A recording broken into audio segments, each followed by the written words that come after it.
कुदरती आफात से आगाही का दिन। पाकिस्तान समेत दुनिया भर में 8 अक्टूबर को कुदरती आफात से बचाव का आलमी दिन मनाया गया।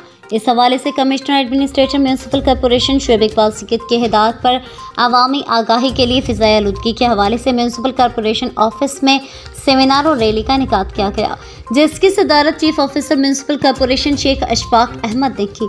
सेमिनार में म्यूनसिपल कॉरपोरेशन के अफसरान और अहलकारान के अलावा दीगर इदारों 1122 के अहलकारों समेत मुख्तलिफ शोबाहाए ज़िंदगी से वाबस्ता अफराद ने बड़ी तादाद में शिरकत की। शेख अशफाक अहमद ने सेमिनार से खिताब करते हुए कहा कि कूड़ा करकट को आग लगाना फ़िज़ाए आलूदगी के फैलाव की सबसे बड़ी वजह है। घरों से निकलते वक्त फेस मास्क या रुमाल का लाज़मी इस्तेमाल किया जाए। नाक और आंखों को हर घंटे बाद पानी से धोया जाए। सेमिनार के इख्तिताम पर अवामी आगाही के सिलसिले में MC ऑफिस से सदर चौक तक रैली भी निकाली गई और सदर चौक पर अवाम राहगीरों में पम्फलेट भी तकसीम किए गए।